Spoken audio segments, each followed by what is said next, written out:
This is Punk Rock and Politics, and today is August 22nd, 2017, and this is episode number 34. Let's do this! These days are strange, it's true. I would bomb the shit out of them. If you think that punk rock doesn't mix with politics, you're wrong.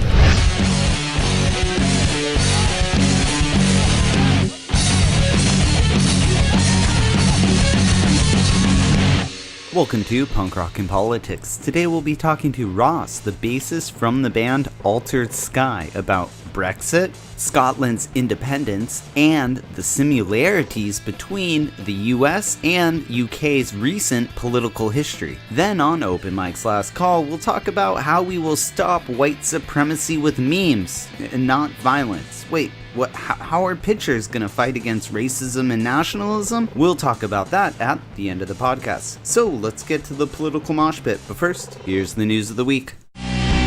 Here's what's making news.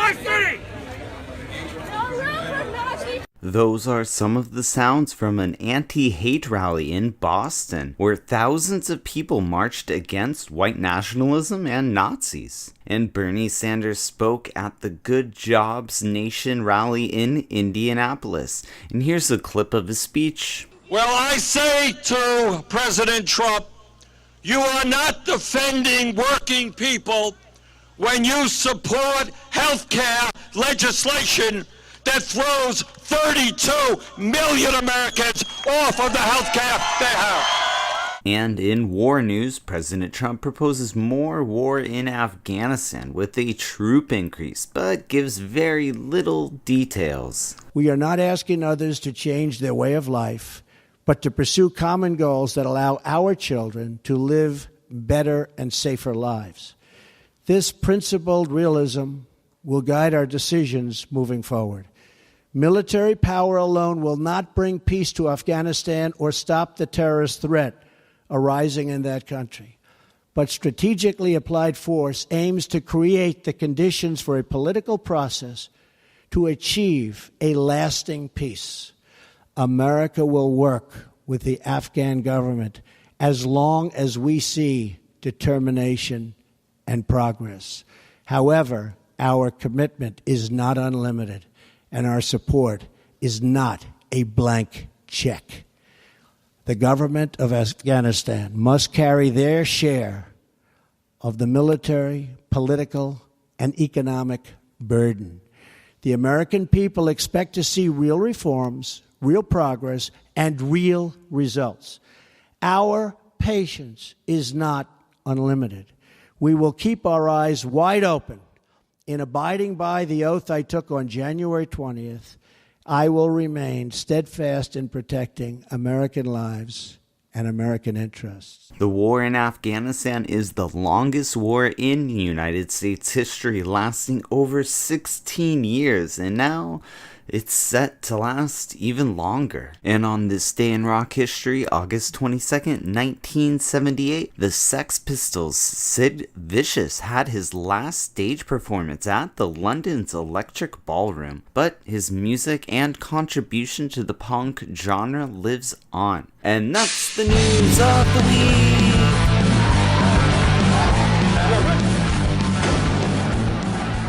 Here on the Punk Rock and Politics podcast, we're constantly introducing you to new bands from all over the country, but slowly we're discovering new bands from all over the world. And today's podcast is unique in the fact that our featured band, Altered Sky, is located from Scotland. Altered Sky is a female-fronted pop-punk band based out of Glasgow, Scotland. These guys and girls have been writing songs and recording cutting-edge music videos for about 6 years now. The band is about to start touring to support their full-length album titled Without Wonderland. All their music featured on today's podcast is from that album. Altered Sky is a poppy yet aggressive take on the pop-punk genre, with catchy vocal melodies and lyrics on top of aggressive, tight pop-punk riffs. It creates a nice mix to truly give it the pop-punk label. Even though a band and musicians could be all the way across the world, we can still have so much in common. And I had the pleasure of talking politics with Ross, the bassist from the band. But before we get to the interview, let's hear one of their songs. Here's This War Is Mine by Altered Sky.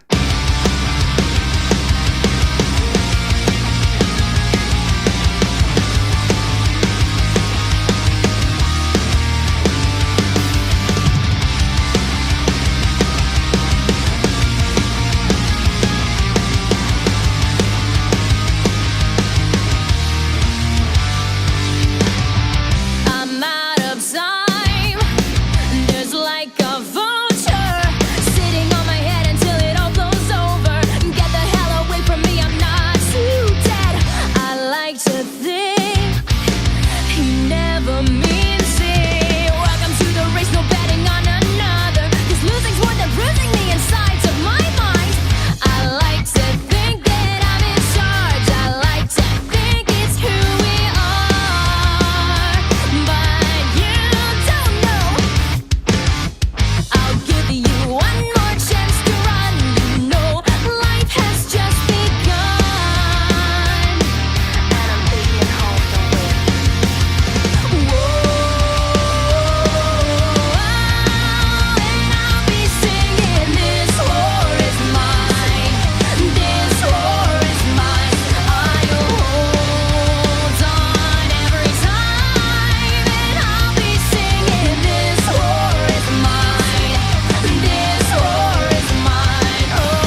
and that was This War Is Mine by Altered Sky. And I actually have Ross, the bass player from the band Altered Sky, here on the Punk Rock and Politics podcast. What's up, Ross? Thanks for joining us. No problem. Thank you for having me.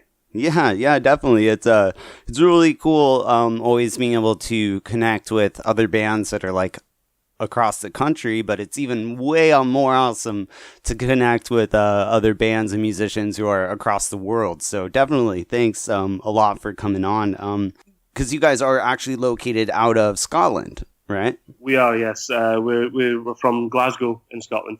Yeah, Glasgow. Yeah, and we'll definitely get into more your location more on the political mosh pit, because that's definitely like part of the main thing why a lot of stuff is going on over there. But to talk more about your band, Altered Sky, I saw you guys. You've had a lot of YouTube videos for music videos going back quite a while. How long has the band been together completely? I think we started in 2010, so that'll be just over sort of 7 years we've been together. We've had a couple of lineup changes since the start. We've sort of replaced two of our founding guitarists with new members. And yeah, I think our first actual video came out in sort of 2011, I think, something like that. So yeah, as you say, we've done a few since then. You have a lot of videos. They're good. They're well put together and they look really sharp. I mean, yeah, they're very good. So I mean, good on you guys. Yeah. Thank you. We try and use the same. We try and use the same company to do each one. Certainly, since I think it was Where I Belong. No, sorry, I Know You Know. That came out sort of 2012, 13-ish. And since then, we've sort of used the same company to do our videos because we just got on great with them, and they made a great video. So if you have chemistry with like a company and some people and it clicks, like why change it? You know? Yeah, totally. Yeah, wow, that's cool. That's really cool to know. And you're also like helping out because it's probably like a local company, you know. So that's really cool. So what's the current lineup then? Right now, it's is it just you four? There's five actually. There's myself on bass. There's obviously Anna is the singer. Amy on drums. The two newest members, you've got Ryan on guitar and Tara on the other guitar. So that's five. Oh, okay. Okay, cool. Yeah, so, and then I saw actually online you guys are doing a tour coming up here. So where are you guys gonna plan on going?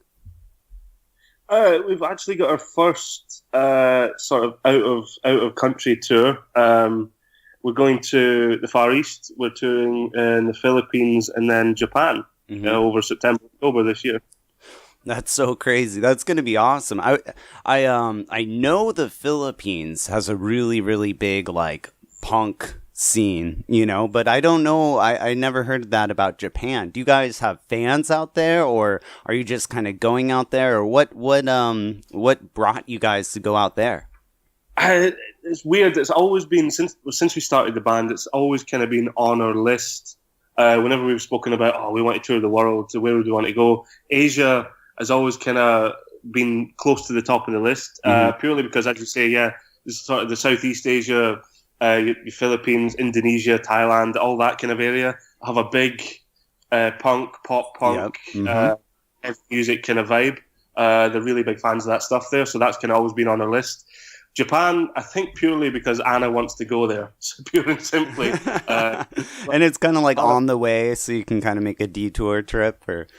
Well, exactly. I mean, it's next to the Philippines relative to the UK. So we've just figured that if Anna wants to go there, fine. We might as well make a round trip of it. But I think Japan. It's certainly our kind of music because we're kind of more sort of pop rock rather than sort of heavy sort of hardcore or whatever. I think Japan we would go down well, and certainly the feedback from the promoters that have organised this tour has all been really positive. So you will see what happens, but yeah, it's shaping up to be a great one. Yeah, definitely. Yeah, you guys have more of kind of like a pop, punk, pop rock type feel, but like I always say on the podcast here, I welcome all kinds of music, and my guilty pleasure personally is like the pop punk, type thing. And I one gripe I always have with like bands who have like a female lead singer is they always like Avril Lavigne, they'll use her first name, and I like how you guys are putting it as a band. It's a group thing. You guys really focus on the band, and I really like that. So good on you guys. All right, well, let's see, let's get one more, and then we'll hop into the political mosh pit and talk a little bit more about what's going on over there in Scotland. So here's Livewire by Altered Sky.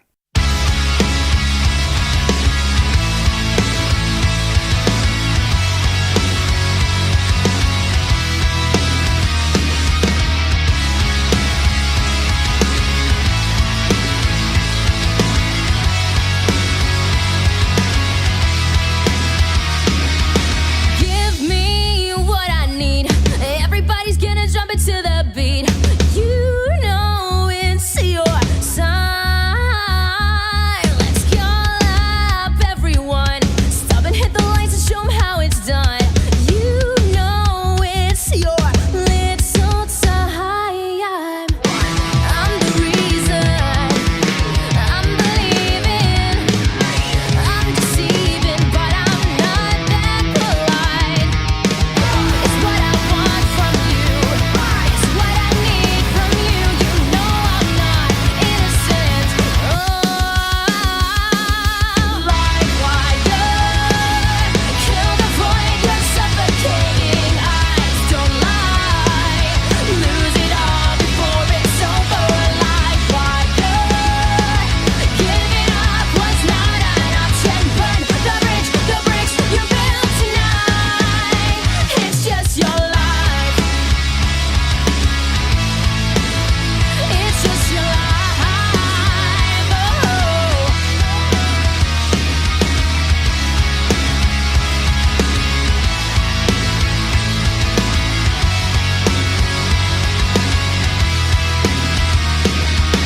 Give me what you got.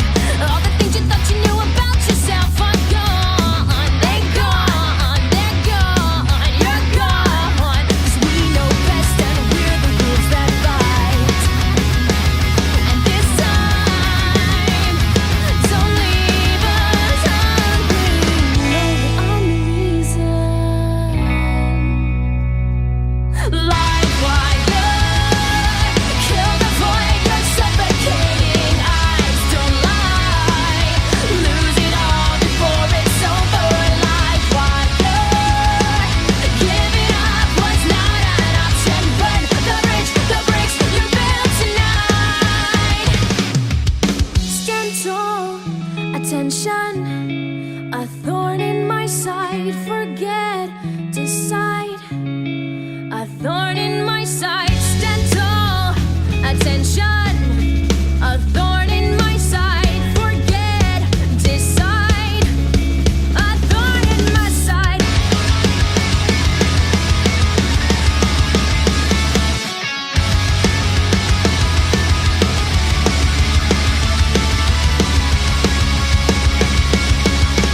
Livewire, kill the void. You're suffocating. Eyes don't lie.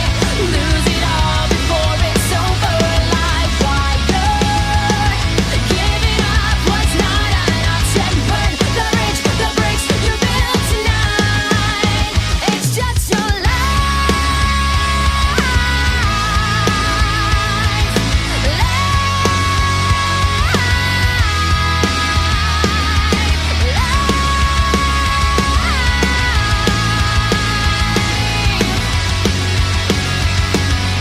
burn the bricks you built tonight.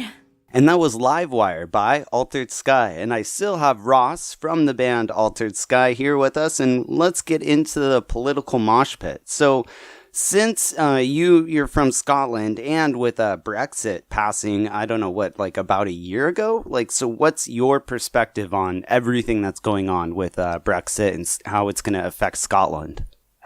It's one of those. I have to say, it's probably the most exciting time to be around if you're at least relatively sort of semi-interested in politics, because every week there's something new happening. But I have to say, Brexit itself is probably one of the biggest, I don't want to be too crude, but it's one of the biggest, most horrible mistakes, putting it politely, that I think this country has ever sort of embarked on politically. And this country's done a lot of horrible stuff. As a British Empire, it's done a lot of horrible things, but I just think Brexit kind of encapsulates the general, I don't know how to put it, the general feeling of a large part of the population where we almost act like, just because we're on an island, we act like with the island mentality, and we just want, fewer immigrants, we want to be cut off from everyone, blah, blah, blah. And I just think that the Prime Minister at the time, David Cameron, when he brought forward the idea for the Brexit referendum, I don't think the public were well informed enough. I don't think the general public were qualified enough to vote in a referendum like that.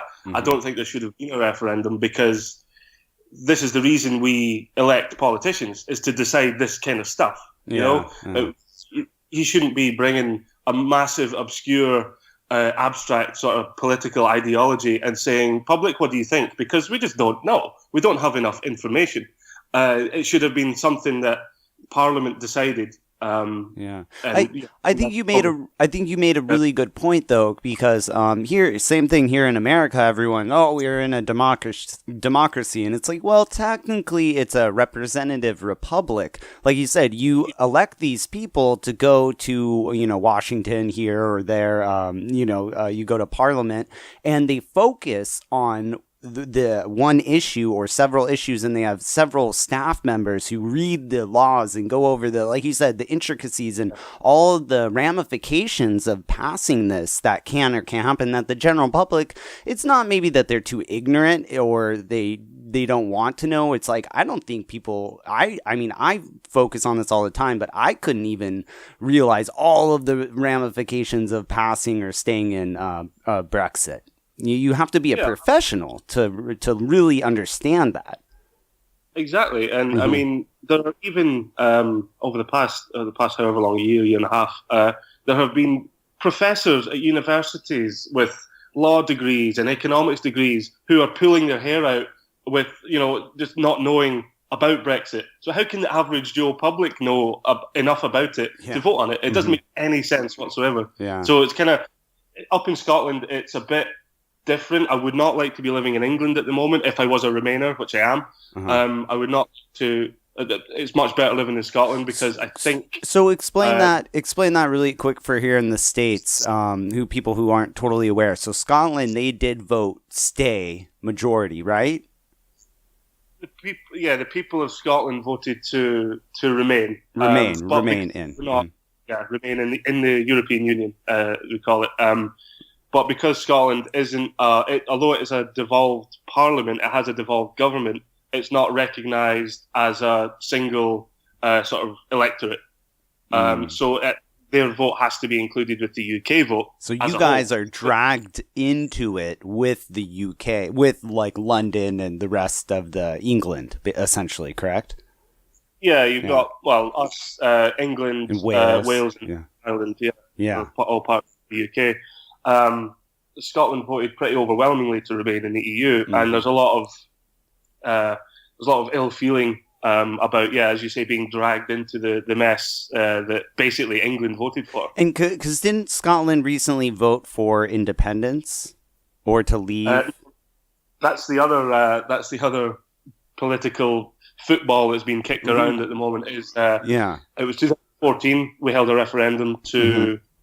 Whether or not Scotland should become an independent country. We voted no, marginally. I think it was 55% no to 45% yes, so it was pretty close. Yeah, it's not that. It says pretty close.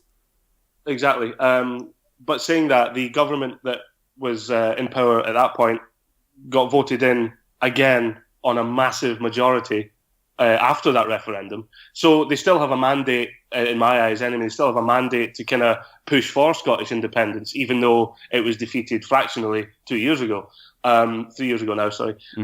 So that's another sort of big political thing that's going on in the UK as a whole at the moment. So there's a lot of that weighing up Scottish independence against Brexit. There's a lot of people who voted for Scottish independence that, like me, don't want to be dragged out of the EU. And there's just a lot of opinions flying around, and it's a bit of a mess, to be honest. Right. So if theoretically, if Scotland, you could vote for independence and then vote back to stay in the EU, theoretically. From what I've heard from various political commentators, is that Scotland, the EU are saying an independent Scotland would be welcome to reapply for membership. Yeah. And it wouldn't be this. Westminster down in London like to portray it as, oh no, you can't do that because it'll be too difficult. You're too small a country. The EU won't let you do it. And it's like, well, wait a minute. The EU have just said you will be allowed to apply for membership. You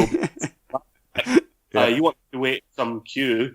It'll be basically we won't be taken through the morass of Brexit, which is what the UK is about to go through. So I think if we did get Scottish independence, we would rejoin the EU fairly quickly. So I don't see that as being an issue at all. Yeah, so that might almost be a way of kind of like, yeah, like you said, getting, so you wouldn't have to change all the laws. Because if you did get dragged through this, let's kind of get back to Brexit. And so once Brexit happens, how many laws are going to have to change? And then there'll be trade tariffs and everything, right? So what are some of the implications that are going to be changing that why people of Scotland don't really want to go through this change? Well, this is the weird thing, is that predominantly the UK government, so in Westminster, in London, they want to be, they're really for Brexit, but they want to keep a lot of the sort of the free trade and the freedom of movement and stuff that the EU membership gives them. It's like, well, you've just removed yourself from that EU membership, but you want to keep all the good stuff. Yeah. The other stuff. It's like, you can't do that. There's a lot of stuff about that, but I guess living in Scotland, Scotland gets fantastic trade deals. The entirety of the UK gets fantastic trade deals from the EU. This is why I can't wrap my head around people wanting to leave it. They get so much money in subsidies for like farming, the fish industry. We're talking billions of pounds. It's not pennies. And I don't see why you'd want to tear yourself away from that. The biggest argument that I heard was that we were being, to quote, bossed around by Brussels. Obviously, Brussels in Belgium is sort of the HQ for the European Union, which was completely not the case. They set out some rules which turned out to be completely common sense rules, like, fair human rights. It's like, okay, you're not really going to argue with that, are you? That's just fair. And things like that. And it's just like, that's one of the reasons I can't wrap my head around why the UK wanted Brexit to happen. But living in Scotland, huge subsidies for farming and fishing, excellent trade with the EU, freedom of movement. You can get end to end in the East without having to go through visa checks and the rigmarole, that sort of thing. It's great. Studying abroad. If students want to go to university either here or abroad in the EU, that would be made far more difficult with a Brexit. It's just, there's so many small to medium to big things like that is just bonkers that we want to throw that away for essentially nothing. Definitely. And for me, watching it over here in the States, kind of watching it afar, and then I was listening to a lot of political commentary, and I was thinking, no way there's no way they're gonna leave. But wouldn't it be crazy if they did vote? I kind of had that thought, and then I was watching the results come in, and I was like, holy shit, they actually did leave. This is gonna be a huge deal. And then that's why when Trump came along, I kind kind of saw the same thing. I was like, oh shit, if we don't put Bernie against Trump, like if it's Hillary, Trump's gonna win. Like it was so obvious because, you know, after Brexit, and I think these are like knee-jerk reactions. So here, let me give you this and see if you agree or can elaborate on this. So I see our economy is going into kind of like a technological / information economy where we're losing jobs to automation and robots. And you have people like, you know, what's the guy, Boris Johnson, who over there.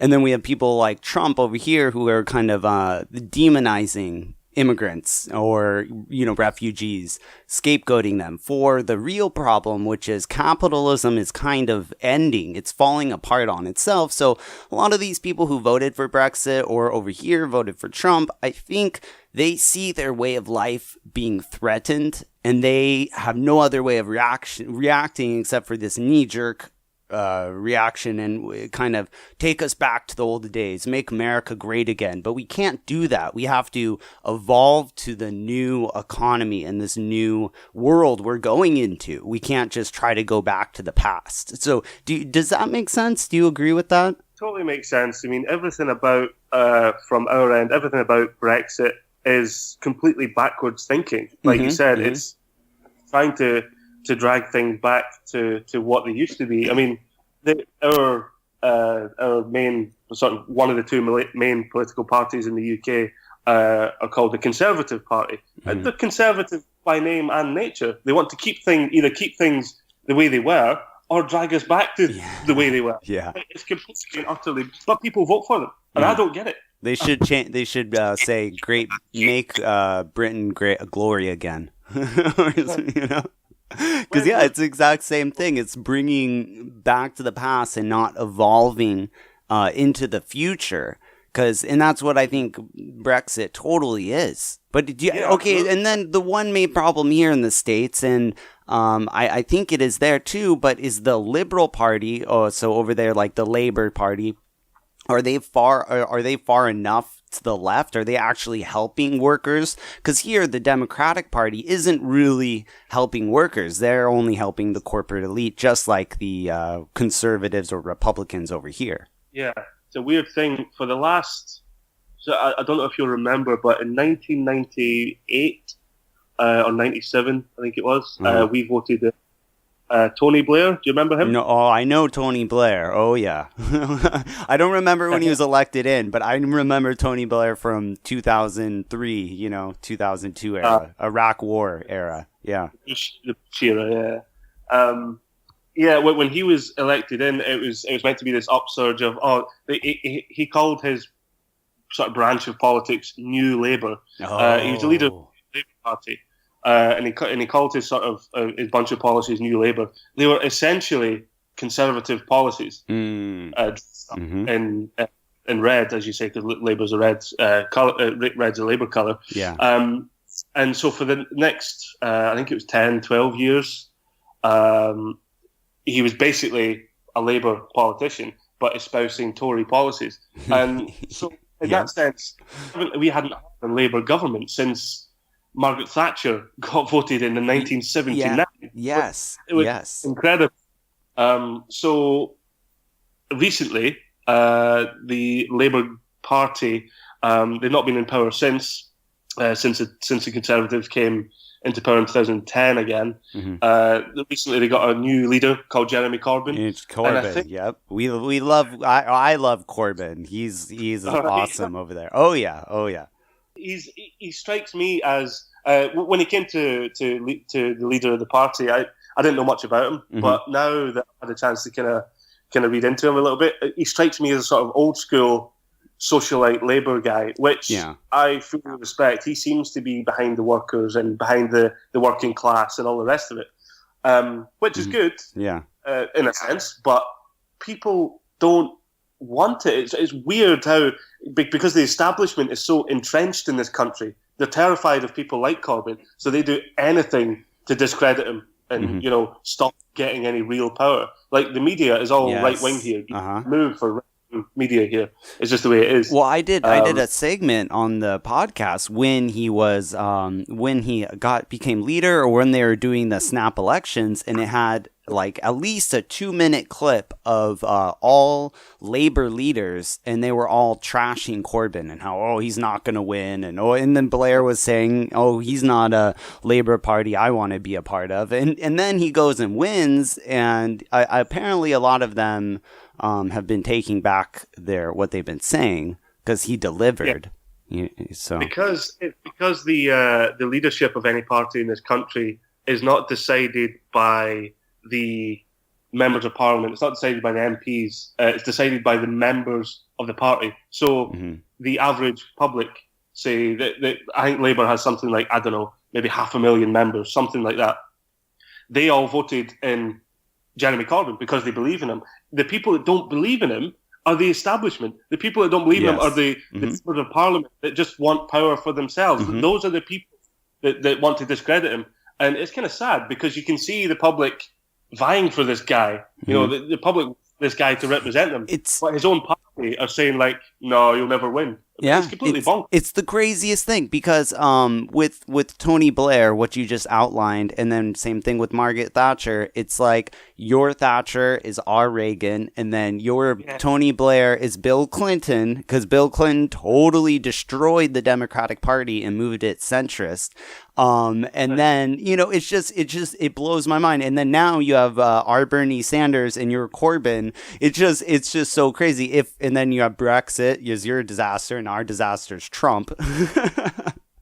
But it's blowing my mind how our politics are just mirroring each other ever since the mid 80s. And I think it's more of a global thing because we're a global economy.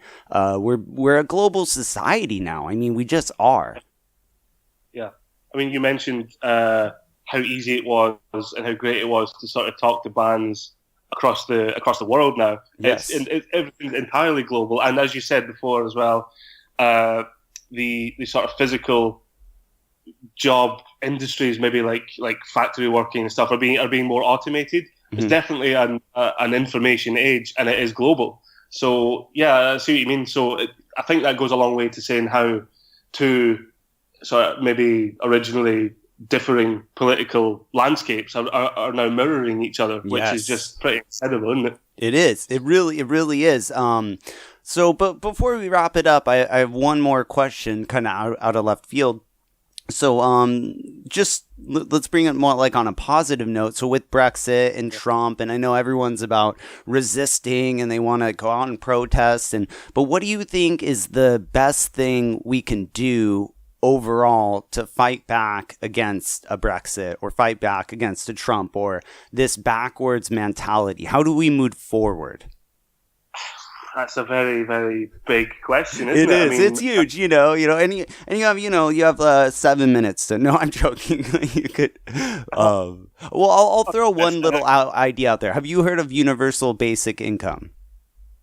Yes. Yeah. Okay. So let's riff off that a little bit. Do you think that would help this Trump and Brexit and this pushback, wanting to go back to the past?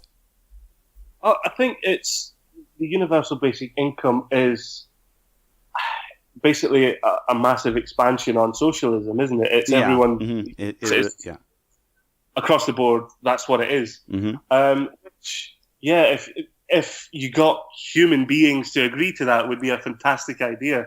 But I think human nature plays too much of a part. The reason you've got people like Trump, and the reason you had people like Joseph Stalin and Hitler, etc., was just the human nature of power-hungry people. They're never going to agree to this kind of idea that everyone should be the same or equal. I mean, equality doesn't enter into these guys' heads. You know what I mean? Mm-hmm. So the idea of it is fantastic from a left-leaning person like myself. Yeah. Whether it's practical in the real world, can't see it happening. Mm-hmm. But to answer your question as best I can, people have, depending on where you come from, people have views on local politics, regional politics, global politics. I think if you're living in a country, say like I am in Scotland, I really try and focus on, while I'm aware of what's happening with Trump and what's her name? Forgotten the name of our Prime Minister, Theresa May. That's it. Well, I'm aware of that stuff happening.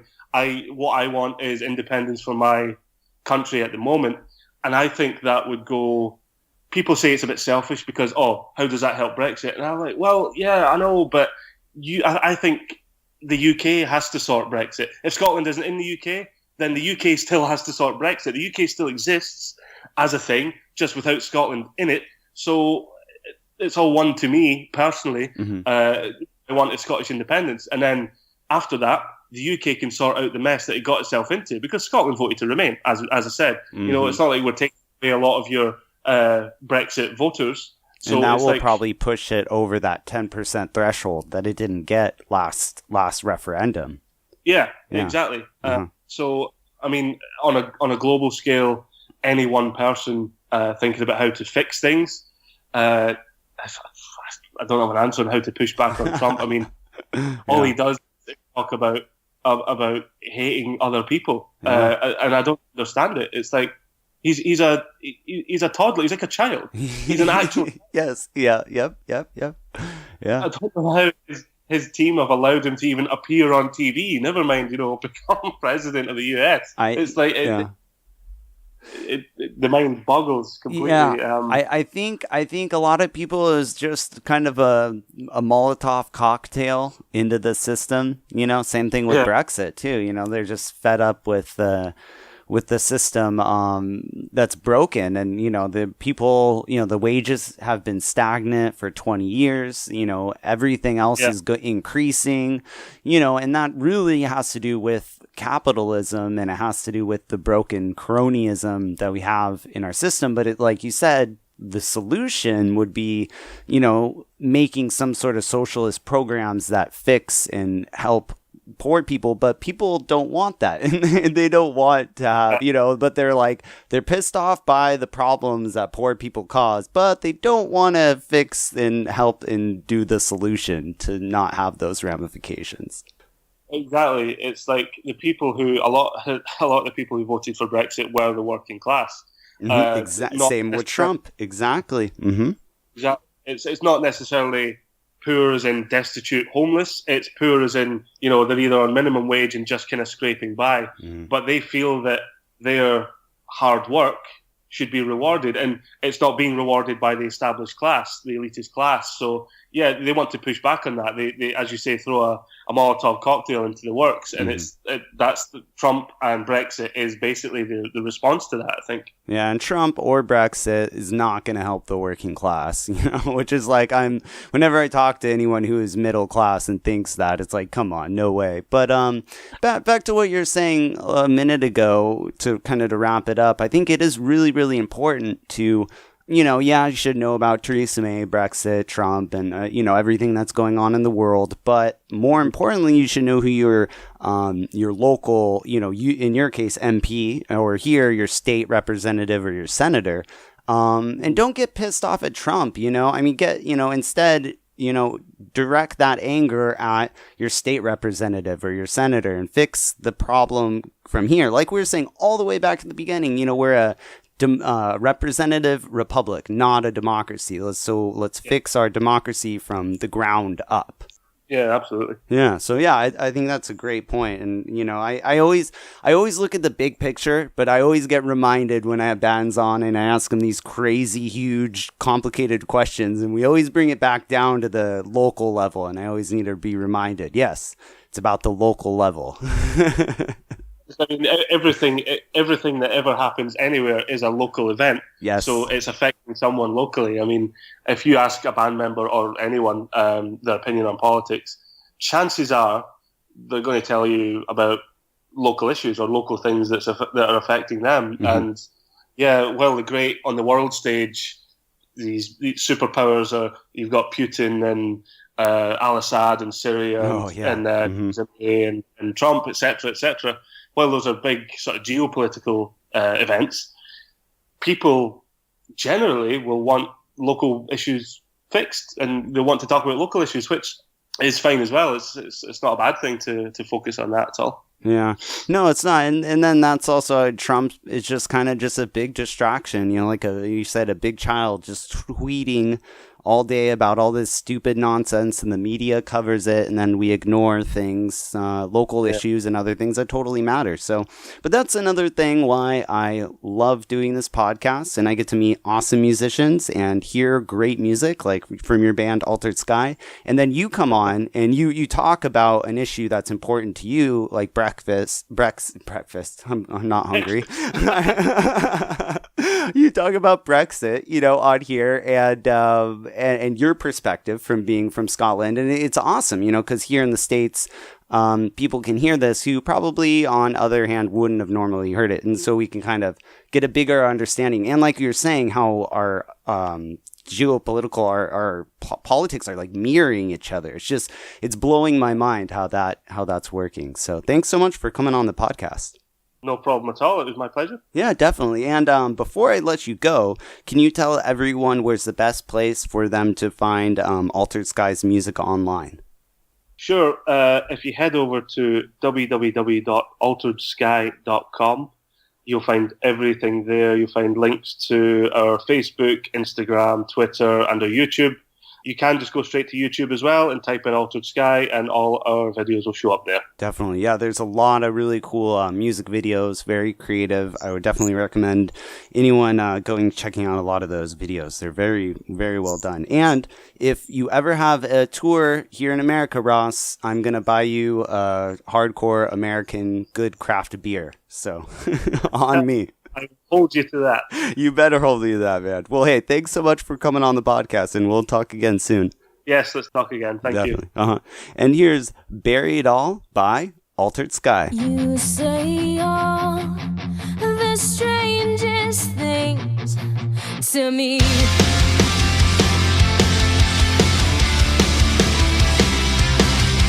And all your life you've been walking down this street.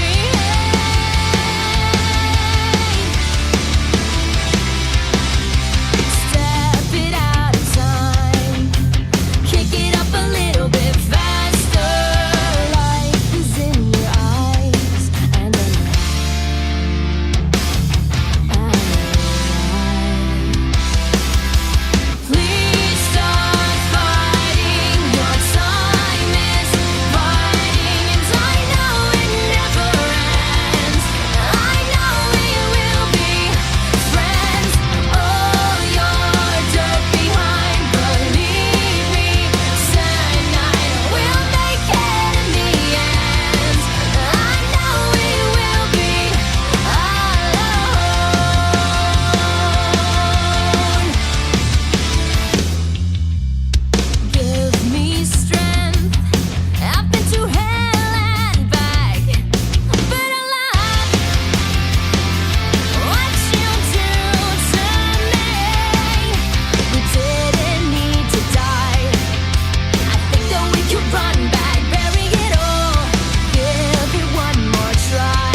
Alright, let's give it up for Altered Sky and Ross for coming on the podcast. It's always really interesting to have to set up interviews with someone who's like all the way over across on the other side of the globe where the time difference is like 8 hours. But it's really interesting, though, also to see how much we have in common, like, going on over in the UK and over in Scotland politically with, Brexit, and then over here with Trump, and then also just kind of how all the presidents and prime ministers seem to kind of line up with the ideology, because we're like a global nation now. So it's interesting to see that. So I definitely want to say, thanks so much to Ross for coming on and getting in the political mosh pit and talking about Brexit with us. So welcome to Open Mic's last call. Let's do this. So as we said in the intro, we are going to fight white supremacy and white nationalism with memes. So I know, once again, here's another week we're talking about white supremacists and, white nationalists and the KKK and everything that's going on. But hey, at least they're not fear-mongering about Russia or North Korea, right? So that's good. But the official number on the KKK right now is that nationwide there's about 3,000 Klan members, or like unaffiliated people who identify with Klan ideology. And this is according to the ADL, the Anti-Defamation League. And so that's kind of a slightly liberal organization. And so only 3,000 Klan members, which is like in a population, 330 million people, 3,000 is such a small amount. And it even says that most of the clans that meet don't have more than 50 or 100 active members. Most of them have fewer than 25. So is this a problem? Like, yeah, of course it's a problem, definitely. But is it a big, huge epidemic in our society, like the government, bailing out banks, or like the health insurance companies totally ripping people off? Or Wall Street getting away with basically everything and destroying the economy? No, I don't think this is as big as a lot of these huge issues. But of course, the news media wants to do this divide and conquer type mentality. But here's the thing. So I know a lot of on my left-leaning groups that I've been seeing, they want to, punch Nazis, and they have signs that says, the best type of Nazi is a dead Nazi, which, I agree with the sentiment. However, these Nazis and these neo-Nazis, quote unquote, they're not actually burning anyone alive. If they were at war, burning people alive, then yes, we should go and punch Nazis and we should declare war on them and declare them treasonous. But right now, they're just spouting hate. And the best way to fight hate is with a spotlight, basically. And so I saw an article, and then I've seen a lot of these memes going around, and there's actually a Twitter handle. I think it's like, you're a racist or something, but that Twitter handle is actually taking a lot of the pictures that from the white supremacist march that was in Charlottesville, Virginia, about 2 weeks ago now, or a week ago. And it's taking those pictures and it's identifying who the people are, and then they'll put their face and their name on the picture and, basically say, my name's this and that, and I was at a white supremacist march, and I work here. And several people, they've lost their jobs because people called in, or the organization saw their employee at this march and they fired him, said, we don't want to be associated with that. So I think that is the best way right now that we can fight white supremacists, white nationalism, any type of hate or outrageous acts. Just get their picture, put it on a meme, and share it. And then it's going to drive those people either to not do this and not get out in the street and harass everyone, or it's going to force them to go and actually join the Klan and wear a hood. And then we can know who they are, and they're more organized. And also the Klan, it's dwindling in numbers. Like I said, it has 5,000 members nationally, so the amount of people that are going to go to that is very small. I think a lot of the idiots at this march were just kind of like just douchebags who are going there just to incite violence or just to spew hate or just for the lulz. You know, they're like an internet troll and they're like, oh yeah, I'm going to go out to this protest and just go fuck with shit and just go yell white power for the lulz because it's funny. You know, I really think there's a fraction of them that are doing that. Yes, granted, most of those neo-Nazis or white nationalists were walking and they're totally neo-Nazis, but once we go out and start punching them and punching Richard Spencer, and as much as like it's awesome to see and it is cool and it is great because you're shutting them up and making them scared. However, then Trump comes out and says, oh, there's violence on both sides, violence on both sides, there's, you know, is accountable. And no, it's not both sides. It's the racist neo-Nazis coming out and marching. You know, it's not violence. It's not even close. But when there's clips of Antifada and people on the left just running up and punching Richard Spencer, who's just giving an interview, it looks bad. And then people like Trump or people in the middle centrists see that and they're like, oh, maybe Trump is right. There is violence on both sides. And because they're not like us, they don't look deeper into the situation and realize, yeah, there's maybe a little bit of violence in it, like violent faction on the left. However, a lot of that is anarchists, which that's almost the anarchist movement should really almost be more identified with the right and the libertarians, but they kind of work with the socialists. But the anarchists just go in there just to kind of fuck shit up, just to attack capitalism. I guess that's kind of where the anarchists and the socialists, Antifada, like get along, because they both just want to take down capitalism. But then what would come after that? You know, a socialist, you know, ideology, or, you know, an anarchy, you know, no government at all. You know, libertarians would love that, but that's what the anarchists would want. So it's interesting how they kind of team up to form, you know, this Antifada, the black bloc, you know, against fascism, which is totally awesome. And I think Antifada needs to exist and Black Lives Matter needs to exist. But then when there's violent factions of them, or we say, oh, we need to go out and punch Nazis, I think that is only playing into their narrative of, oh, both sides are racist or both sides are violent. And then they show these videos of the left breaking Starbucks windows because, you know, oh, down with capitalism. It's like, you know, breaking a Starbucks window isn't going to take down capitalism. There's better ways that we can take down capitalism. And there's a lot of people slowly implementing capitalist or socialist ideas that are working better and will work better in the long term over the capitalist system that we have. So that's the way to do it, is by organizing and is by slowly working in your community to make these changes, and then it'll bubble up. Not just going out and punching a Nazi or going out and breaking a Starbucks window, but also, so to wrap it up, we need to really, these memes, that's the way to go. Take these guys' pictures.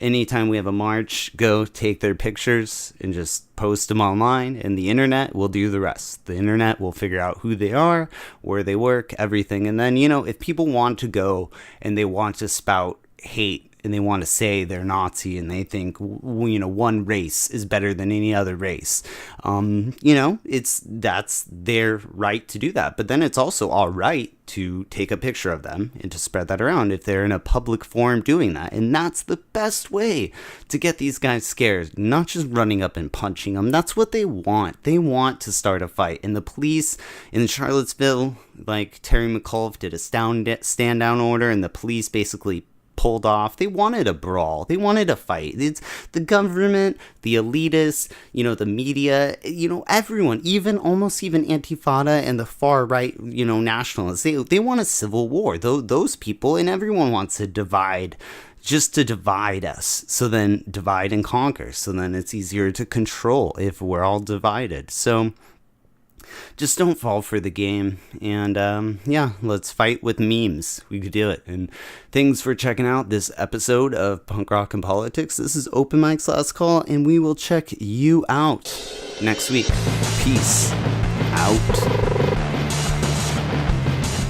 Thanks for checking out Punk Rock and Politics. If you enjoyed the show and the information brought to you, please subscribe and share the podcast. It helps us here at Punk Rock and Politics, but more importantly, it helps the featured bands gain exposure. Also, if you know any bands or musicians who would like to join the political mosh pit and have their music featured on the Punk Rock and Politics podcast, please email us at punkrockandpolitics@gmail.com. Thanks again, and we'll see you next time. And rock on, political junkies.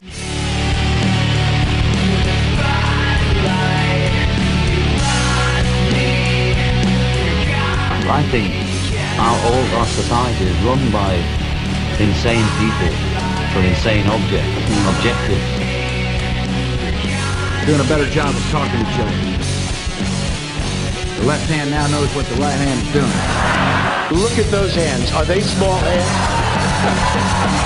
And he referred to my hands. If they're small, something else must be small. I guarantee you there's no problem. I guarantee it. All right.